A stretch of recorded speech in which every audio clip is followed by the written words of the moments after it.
नमस्कार स्टूडेंट्स, हम एक नए टॉपिक के साथ आए हैं। आज का हमारा टॉपिक रहेगा स्विट्ज़रलैंड का संविधान और उसमें सब टॉपिक रहेगा स्विट्ज़रलैंड की पार्लियामेंट को क्या कहते हैं। तो देखिए स्टूडेंट, स्विट्ज़रलैंड की पार्लियामेंट को संघीय सभा कहा जाता है।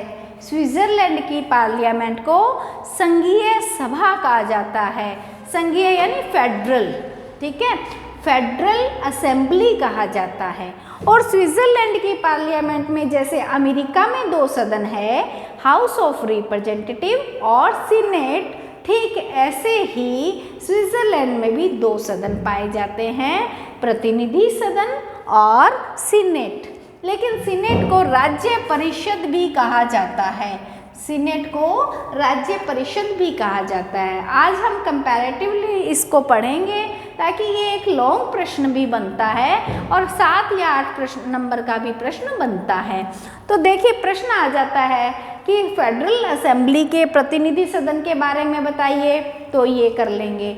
और प्रश्न आ जाता है सीनेट के बारे में बताइए, तो ये प्रश्न कर लेंगे। लेकिन होता ये है कि स्विट्ज़रलैंड में अधिकतर प्रश्न ये पूछा जाता है कि स्विट्ज़रलैंड प्रत्यक्ष प्रजातंत्र का घर है, स्पष्ट कीजिए।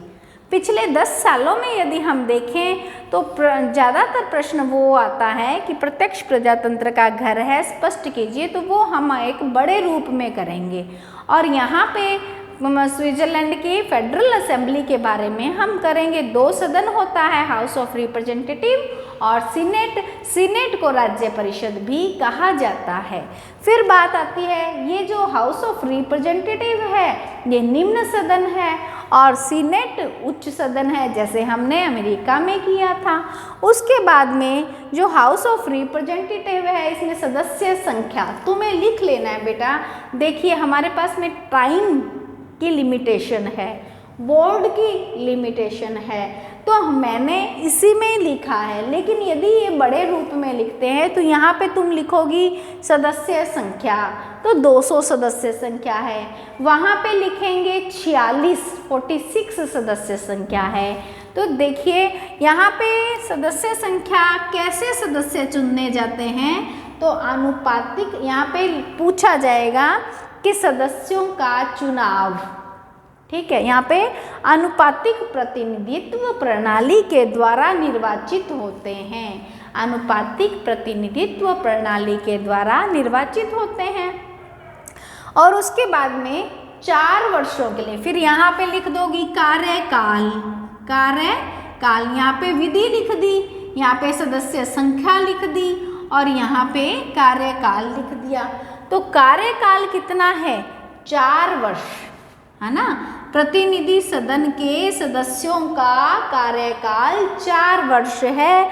4 वर्ष के लिए कौन करता है इसका निर्वाचन? कैंटनों द्वारा। कैंटन यानी राज्य की जनता द्वारा प्रत्यक्ष निर्वाचन होता है। तो ये बात ध्यान रखनी है, 4 वर्ष के लिए कैंटेन की जनता के द्वारा प्रत्यक्ष निर्वाचन होता है। उसके बाद देखिए यहाँ पे हम करेंगे अभी सीनेट, ठीक है। सीनेट क्या है? एक उच्च सदन है और यहाँ पे सदस्य संख्या 46 है। अब यहाँ गौर करने की बात है जो कि 2 नंबर के प्रश्न में पूछा जाता है। देखिए जो टोटल 46 सदस्य हैं, तो वो 46 सदस्य कैसे आते हैं? हमने किया था कि 20 पूर्ण कैंटेन है और 6 अर्ध कैंटेन है। तो 20 पूर्ण कैंटेन हैं, उनमें से 2 सदस्य सीनेट में जाते हैं बराबर। और जो अर्ध कैंटेन 6 हैं, उनमें से 1 सदस्य जाते हैं।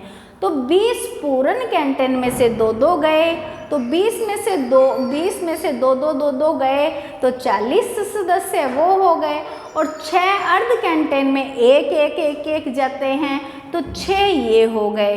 तो टोटल कितने हो गए? 46 सदस्य, ठीक है। इस प्रकार से जो इनका कार्यकाल 4 वर्ष है, तो इनका कार्यकाल कितना है? इसमें कैंटेन की सरकार निर्धारित करती है कि कार्यकाल कितना है। अभी देखिए यहाँ पे एक बात नोट करने की है कि यहाँ पे दोनों सदनों की शक्तियाँ समान है।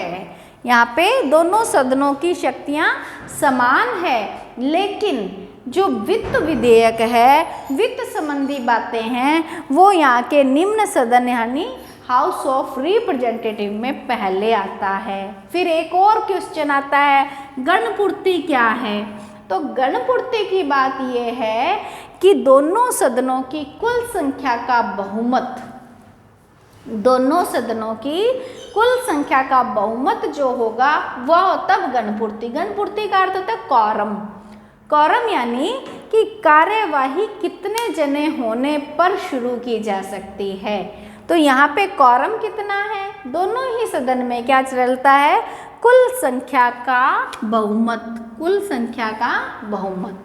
अब देखिए, हमने इनकी सदस्य संख्या कर ली, सदनों के नाम कर लिए, कार्यकाल कर ली, चयन की विधि कर ली, उसके अलावा हमने इनकी शक्तियाँ कर ली।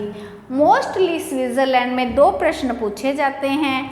एक प्रश्न पूछा जाता है कि प्रत्यक्ष प्रजातंत्र का घर है, ये स्पष्ट करो, और दूसरा ये पूछा जाता है कि स्पष्ट करो कि स्विट्जरलैंड में अध्यक्षात्मक व संसदात्मक शासन प्रणाली में समन्वय पाया जाता है।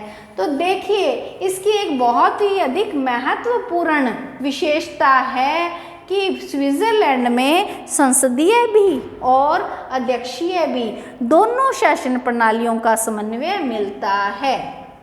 ये प्रश्न लॉन्ग प्रश्न है, हम करेंगे, ठीक है। उसके बाद में एक और विशेषता है कि स्विट्जरलैंड में धर्मनिरपेक्ष संविधान है। स्विट्जरलैंड का संविधान कैसा संविधान है?